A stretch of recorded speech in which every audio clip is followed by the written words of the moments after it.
Eh bien bonjour à tous les amis, aujourd'hui on se retrouve pour un petit tuto. Ça faisait longtemps que j'avais pas fait de tuto, là du coup comme vous avez vu je me suis mis au drone racer. J'ai voulu vous faire un petit tuto pour comment faire des belles images avec votre drone racer, avec votre GoPro Hero 7. Finalement je vous fais un petit tuto sur un petit peu tous les réglages que j'utilise finalement. Vous vous rendrez compte que ce n'est pas forcément très loin des réglages qu'on a sur un drone stabilisé et qu'on peut très bien obtenir des très belles images cinématiques avec un drone racer. Mais il y a quelques réglages à faire, hein. Donc alors premièrement, donc là on va l'allumer déjà. Alors j'utilise la GoPro Hero 7 Black.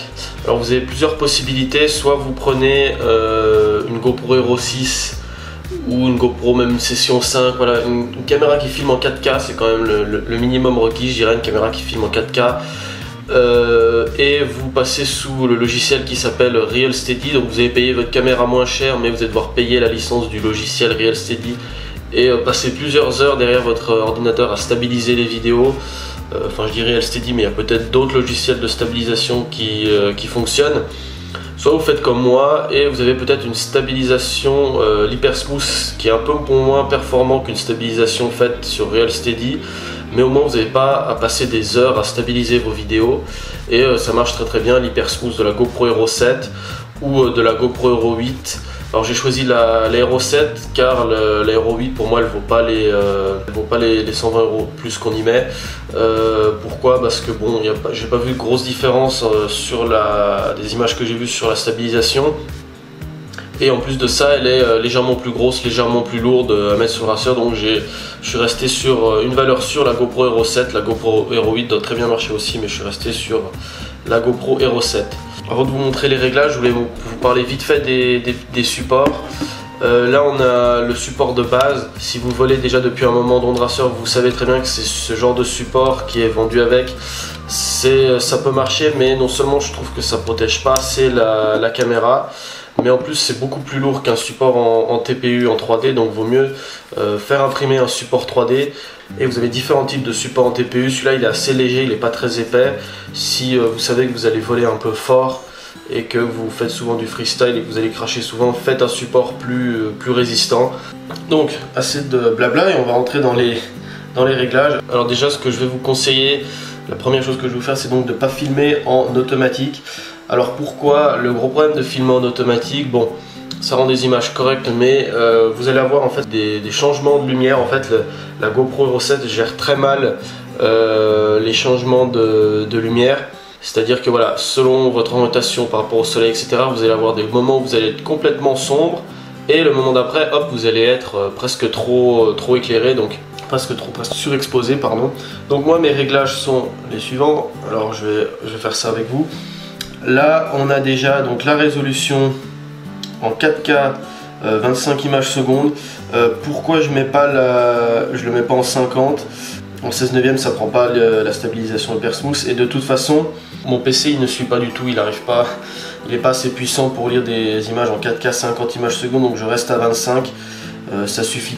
À la limite vous pouvez vous mettre en 2,7K 50 images secondes, là vous perdrez en résolution, mais vous gagnerez en nombre d'images par seconde, donc ça c'est à vous de voir si vous préférez le nombre d'images par seconde, ce qui peut être bien quand on vole vite, hein, quand même en racer, ce qui peut être bien, ou la qualité. Moi j'essaye de faire quelque chose d'un peu plutôt cinématique, donc je préfère quand même la résolution au nombre d'images par seconde, pardon.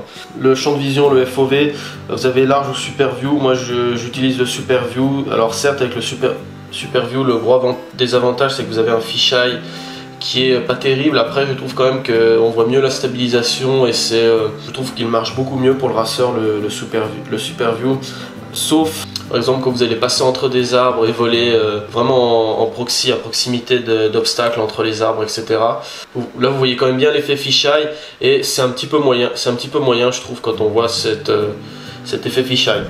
Mais je préfère quand même le super view. Donc la stabilisation activée, là vous allez activer ProTune. Hein, donc normalement par défaut il est désactivé, vous allez l'activer et là vous allez avoir tous les réglages que vous allez pouvoir faire. Alors ce que je conseille du coup pour filmer en manuel, c'est d'utiliser des filtres. Alors là c'est les Telezine. Toutefois vous pouvez avoir peut-être d'autres filtres, hein, je fais pas l'approbation de cette marque particulièrement. Simplement, ce que je conseille, c'est d'avoir un ND4, ND8, ND16. Donc pour ceux qui font déjà du drone stabilisé, vous connaissez. Simplement, voilà, plus la lumière va augmenter, plus vous allez avoir de soleil et plus vous allez avoir en gros des conditions lumineuses, plus vous allez mettre un ND important. En gros, c'est ça, hein, pour très vite vous résumer la chose. Ce qu'il va falloir faire, donc en fonction du temps, vous regardez quel temps il fait. Par exemple, s'il fait un temps gris, vous allez plutôt mettre un ND4, voire pas de filtre du tout. Si vous avez un grand soleil et que vous êtes par exemple à voler au-dessus de la neige, bah plutôt un ND16. Donc après, ce qu'il faut faire, c'est mettre le filtre.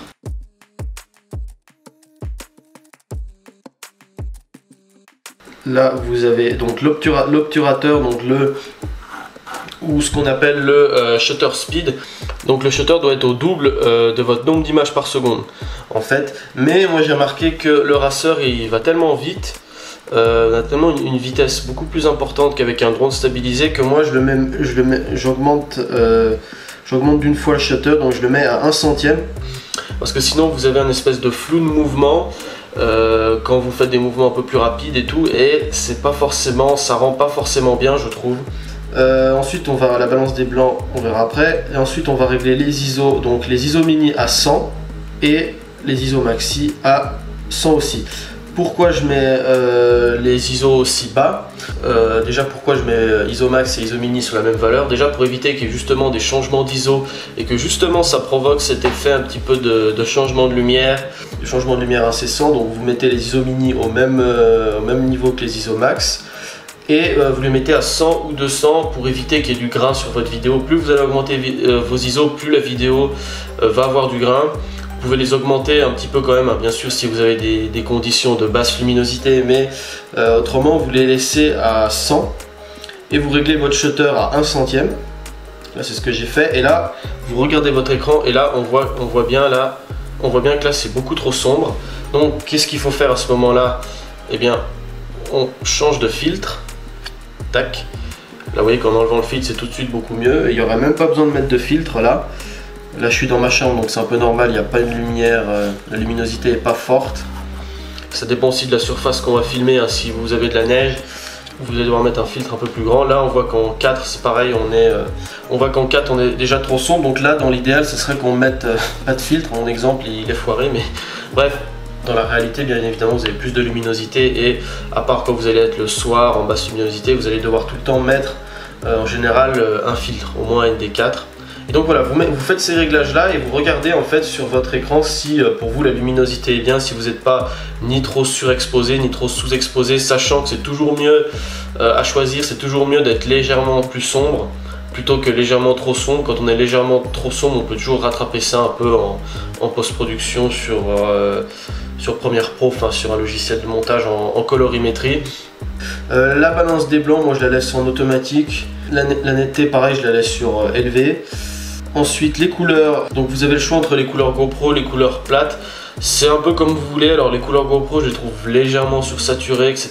Donc vous pouvez vous mettre en plat, mais du coup les couleurs l'image va être vachement, elle va pas être grise, mais les couleurs vont être vachement neutres, et ça sera fait uniquement si vous voulez en fait faire des modifications avec votre colorimétrie, etc.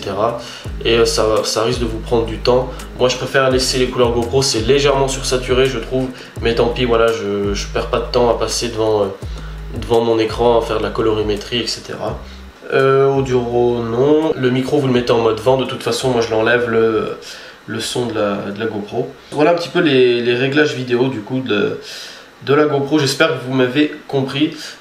Donc voilà, on a fait le tour de tous ces réglages. Si vous avez des questions, n'hésitez pas à les poser en commentaire.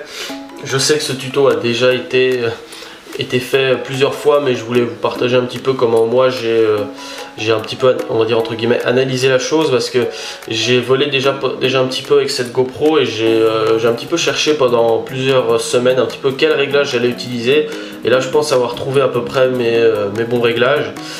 Si cette vidéo vous a plu, vous pouvez laisser un pouce bleu, vous pouvez vous abonner si la vidéo vous a plu et que vous voulez voir la suite, enfin bref. Vous connaissez la chanson, je ne vais pas vous embêter avec ça. N'hésitez pas à poser des questions si vous en avez. Moi je vous dis à la prochaine, et puis voilà. Allez, ciao!